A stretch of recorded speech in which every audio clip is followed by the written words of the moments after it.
Renungan Pagi Maranatha oleh Ellen G. White, 13 Januari 2026. Mari kita berdoa. Bapa kami yang di sorga, Allah pencipta langit dan bumi, laut dan segala isinya, Allah yang maha besar, maha kuasa, sumber segalanya, yang kami sembah selalu melalui anak-Mu yang tunggal, Yesus Kristus. Terpujilah Yesus, anak Allah yang maha tinggi, yang adalah Raja di atas segala raja dan Tuan di atas segala Tuan. Pada pagi hari ini kami bersyukur boleh bangun dan berbakti dan sebagaimana membaca dan mendengarkan nasihat firman-Mu, kiranya ini menjadi pertobatan bagi kami semua, agar menjadi warga kerajaan kasih karunia, agar layak nantinya menerima kerajaan kemuliaan. Beserta kami sepanjang perbaktian ini kehendak-Mu yang jadi, ampun kami akan dosa dan salah, karena kami berdoa hanya dalam nama Anak Allah yang tunggal, Yesus Kristus, yang adalah Tuhan dan Juru Selamat kami. Amin. Renungan hari ini akan dibacakan oleh Saudari Kristi Chu. Kepada Saudari Kristi, kami persilahkan. Selamat pagi saudara dan saudari sekalian. Tajuk renungan hari ini 13 Januari 2026. Ia akan berkuasa selama-lamanya. Ayat Alkitab terdapat dalam Wahyu 11 ayat 15. Lalu malaikat yang ketujuh meniup sangkakalanya, dan terdengarlah suara-suara yang nyaring di syurga.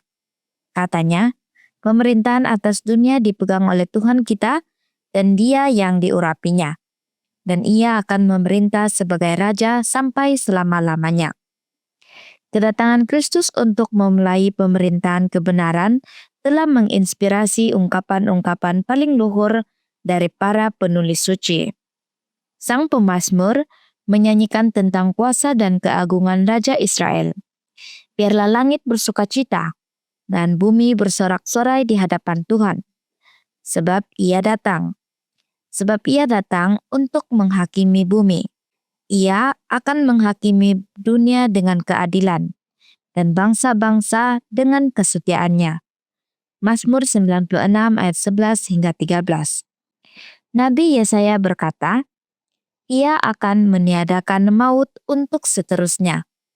Dan Tuhan Allah akan menghapus air mata dari segala muka, dan aib umatnya akan dijauhkannya dari seluruh bumi, sebab Tuhan telah mengatakannya.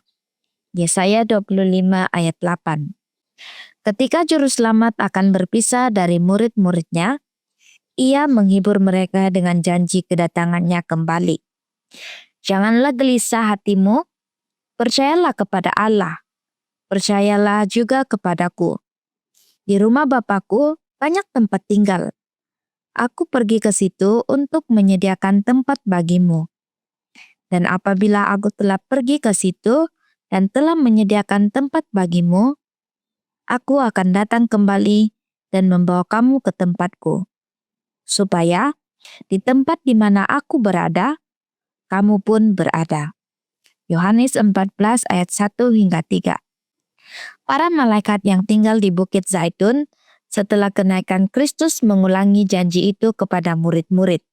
Yesus ini yang terangkat ke syurga meninggalkan kamu, akan datang kembali dengan cara yang sama seperti kamu melihat Dia naik ke syurga.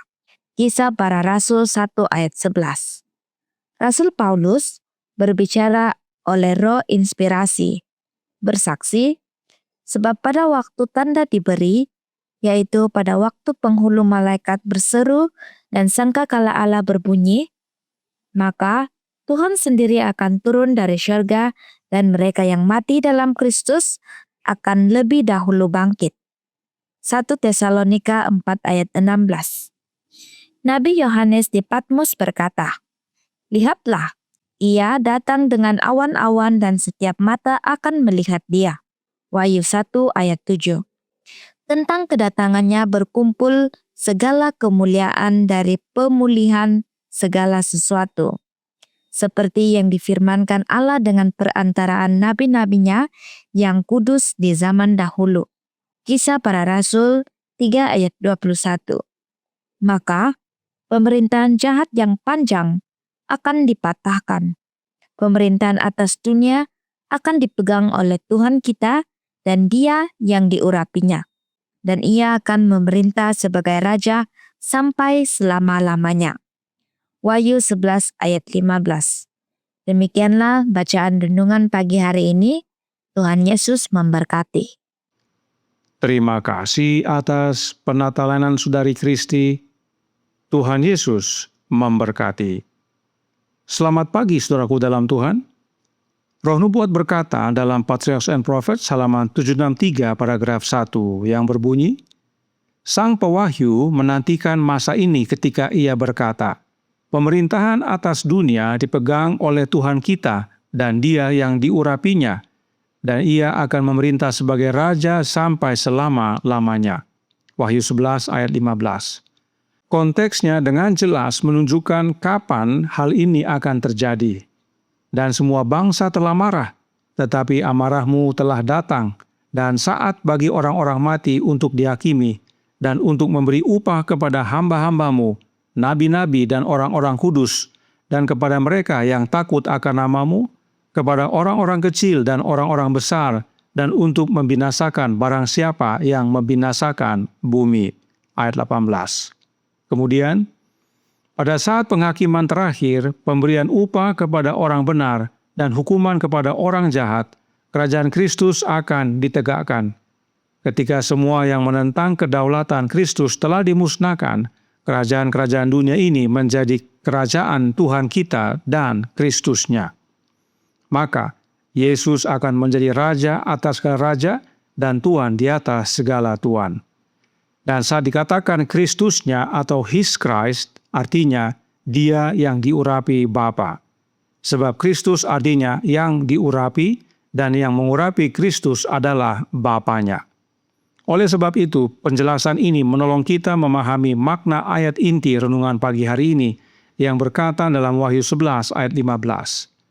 Lalu malaikat yang ketujuh meniup sangkakalanya, dan terdengarlah suara-suara nyaring di dalam sorga, katanya, pemerintahan atas dunia dipegang oleh Tuhan kita, dan Dia yang diurapinya, dan Ia akan memerintah sebagai Raja sampai selama-lamanya. Sebutan Tuhan kita dan Dia yang diurapinya adalah untuk satu pribadi yang sama, yaitu Yesus Kristus. Itu sebabnya ayat ini berkata, Ia akan memerintah sebagai Raja. Dan Yesus akan datang ke dunia untuk menjemput warga kerajaannya. Itu sebabnya renungan pagi hari ini berkata dalam Maranatha, halaman 21 paragraf 3. Ketika Juru Selamat akan berpisah dari murid-muridnya, Ia menghibur mereka dengan janji kedatangannya kembali. Janganlah gelisah hatimu, percayalah kepada Allah, percayalah juga kepadaku. Di rumah Bapakku banyak tempat tinggal. Aku pergi ke situ untuk menyediakan tempat bagimu. Dan apabila aku telah pergi ke situ dan telah menyediakan tempat bagimu, aku akan datang kembali dan membawa kamu ke tempatku, supaya di tempat di mana aku berada, kamu pun berada. Yohanes 14 ayat 1-3. Dan mereka yang Yesus jemput akan memerintah bersama-samanya. Dan yang 7 ayat 18 berbunyi, sesudah itu orang-orang kudus milik yang maha tinggi akan menerima pemerintahan, dan mereka akan memegang pemerintahan itu sampai selama-lamanya, bahkan kekal selama-lamanya. Umat-umat yang selamat akan memerintah bersama Yesus Kristus, Raja atas segala raja, dan mereka memerintah bersama Yesus selama-lamanya. Nah, apakah syaratnya untuk menjadi warga kerajaannya Kristus? Manuskrip 9 tahun 1908 paragraf 10 berkata, hanya kuasa Kristuslah yang dapat menghasilkan transformasi hati dan pikiran yang harus dialami oleh semua orang yang ingin mengambil bagian bersamanya dalam kehidupan baru di dalam kerajaan Allah. Sesungguhnya, jika seseorang tidak dilahirkan kembali, kata Juru Selamat, ia tidak dapat masuk ke dalam kerajaan sorga. Lihat Yohanes 3 ayat 3 dan 5. Apakah yang dimaksudkan dengan kuasa Kristus? Masih dalam paragraf yang sama dikatakan, agama yang berasal dari Allah adalah satu-satunya agama yang dapat menuntun kepada Allah. Untuk melayaninya dengan benar, kita harus dilahirkan dari roh ilahi. Ini, yaitu roh ilahi, akan menyucikan hati dan memperbaharui pikiran, serta memberi kita kemampuan baru untuk mengenal dan mengasihi Allah. Ini, yaitu roh ilahi, akan memberi kita penurutan yang rela terhadap semua tuntutannya. Inilah penyembahan yang sejati. Kuasa Kristus yang dimaksudkan adalah roh ilahi, yaitu rohnya Kristus itu sendiri. Maka oleh rohnya Yesus itulah kita mengalami kelahiran baru.